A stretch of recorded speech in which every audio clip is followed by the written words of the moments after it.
झारखंड की दूसरी राजधानी कहे जाने वाले दुमका में इस वक्त हल्का तनाव का माहौल है।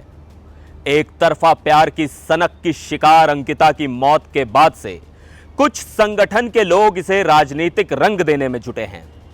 राजनीतिक बयानबाजी या समाज के लोगों का नजरिया इस केस पर अलग अलग हो सकते हैं, लेकिन इस केस को लेकर देश दुनिया के लोग ये जरूर जानना चाहते हैं कि आखिर इसकी शुरुआत कैसे हुई।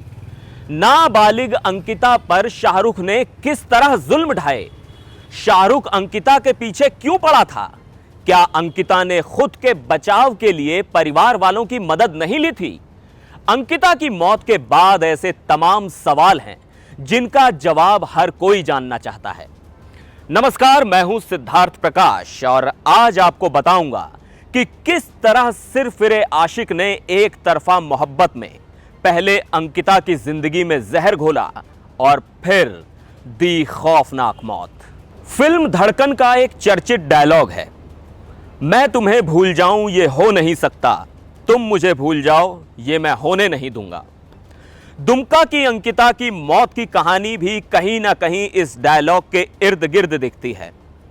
दुमका के जरुआडीह इलाके में मासूम अंकिता अपने परिवार वालों के साथ रहती थी।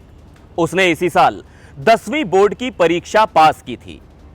कुछ महीने पहले एक दिन अंकिता स्कूल से क्लास करके लौट रही थी। उस दौरान वो अपने दोस्तों के साथ हंसते बोलते हुए आ रही थी। तभी पड़ोस में रहने वाले शाहरुख की नजर उस पर पड़ गई। अंकिता को देखते ही शाहरुख उसे पसंद करने लगा। अंकिता जब कभी बाहर जाती तो शाहरुख उसका पीछा करता। कई बार तो उसने अंकिता को रास्ते में रोककर उससे दोस्ती करने की इच्छा भी जाहिर कर दी, लेकिन अंकिता की ओर से उसे हर बार एक ही जवाब मिलता, तुम ये सब करना बंद करो, तुमसे दोस्ती करने में मेरा कोई इंटरेस्ट नहीं है। अंकिता का इनकार शाहरुख के जुनून को बढ़ाने लगा। उसने अंकिता के नजदीक जाने के लिए उसके दोस्तों से दोस्ती कर ली। उसके बाद उसने अंकिता के दोस्तों से उसका नंबर निकाल लिया। अब शाहरुख रात बेरात कभी भी अंकिता को कॉल करता और बार बार दोस्ती करने की जिद करता। वहीं अंकिता बार बार उसे दोस्ती नहीं करने का जवाब देती। अंकिता ने कई बार शाहरुख का नंबर ब्लॉक कर दिया, लेकिन वो हर बार नए नए नंबरों से कॉल करने लगा। बार बार अंकिता के इनकार करने से शाहरुख के अंदर बौखलाहट होने लगी। वो उग्र भी होने लगा।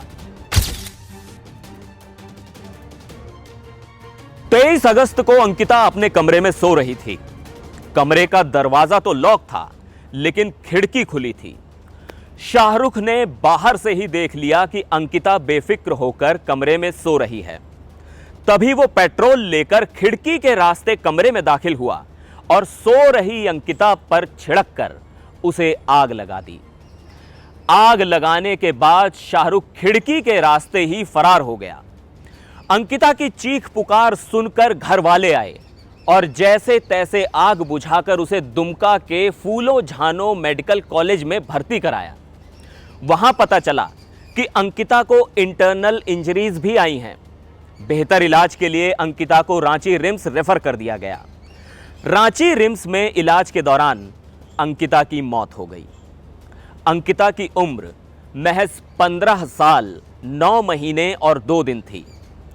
झारखंड शिक्षा बोर्ड से जारी मैट्रिक के रिजल्ट कार्ड में उसकी यही उम्र दर्ज है। अंकिता की बहन ने बताया कि वो 2 बहन और 1 भाई हैं। उन्होंने बताया कि पिछले 10-15 दिनों से शाहरुख कुछ ज्यादा ही एग्रेसिव हो गया था। वो हाथ धोकर अंकिता के पीछे पड़ गया था। वो बार बार बात करने के लिए और दोस्ती करने के लिए दबाव बना रहा था।